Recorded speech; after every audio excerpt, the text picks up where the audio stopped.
There are only two things I can tell you today that come with absolutely no agenda. The first is congratulations. The second is good luck. Everything else is what I like to call the dirty truth, which is just another way of saying it's my opinion. And in my opinion, you have all been given some terrible advice. And that advice is this: follow your passion. Every time I watch the Oscars, I cringe when some famous movie star, trophy in hand, starts to deconstruct the secret of their success. It's always the same thing.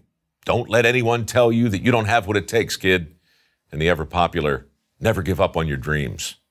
Look, I understand the importance of persistence and the value of encouragement, but who tells a stranger to never give up on their dreams without even knowing what it is they're dreaming? I mean, how can Lady Gaga possibly know where your passion will lead you? Have these people never seen American Idol? Year after year, thousands of aspiring American Idols show up with great expectations, only to learn that they don't possess the skills they thought they did. What's really amazing, though, is not their lack of talent. The world's full of people who can't sing. It's their genuine shock at being rejected. The incredible realization that their passion and their ability had nothing to do with each other. Look, if we're talking about your hobby, by all means, let your passion lead you. But when it comes to making a living, it's easy to forget the dirty truth. Just because you're passionate about something doesn't mean you won't suck at it. And just because you've earned a degree in your chosen field, it doesn't mean you're going to find your dream job. Dream jobs are usually just that, dreams. But their imaginary existence just might keep you from exploring careers that offer a legitimate chance to perform meaningful work and develop a genuine passion for the job you already have. Because here's another dirty truth: your happiness on the job has very little to do with the work itself. On Dirty Jobs, I remember a very successful septic tank cleaner, a multimillionaire who told me the secret to his success. I looked around to see where everyone else was headed, he said, and then I went the opposite way.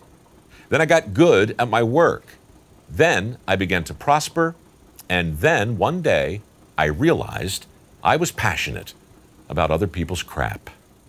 I've heard that same basic story from welders, plumbers, carpenters, electricians, HVAC professionals, hundreds of other skilled tradesmen who followed opportunity, not passion, and prospered as a result.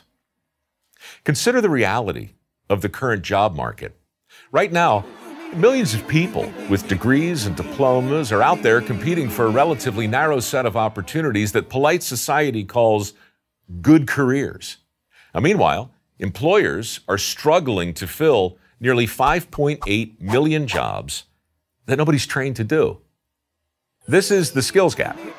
It's real, and its cause is actually very simple. When people follow their passion, they miss out on all kinds of opportunities they didn't even know existed.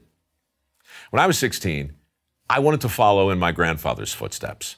He was a skilled tradesman, could build a house without a blueprint. That was my passion, and I followed it for years. I took all the shop classes at school. I did all I could to absorb the knowledge and skill that came so easily to my granddad.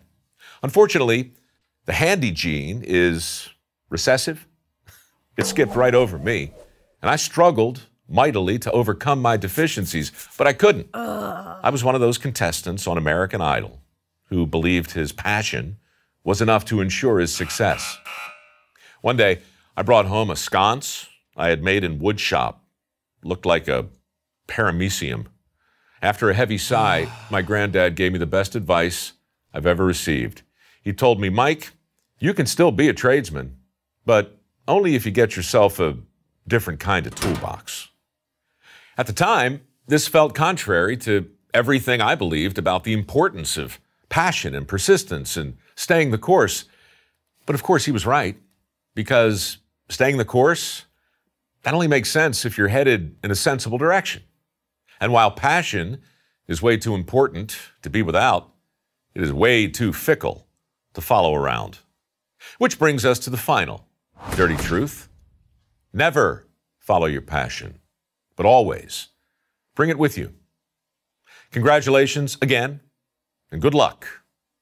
I'm Mike Rowe from Mike Rowe Works for Prager University. To subscribe to our YouTube channel, click here. To help keep our videos free, donate here.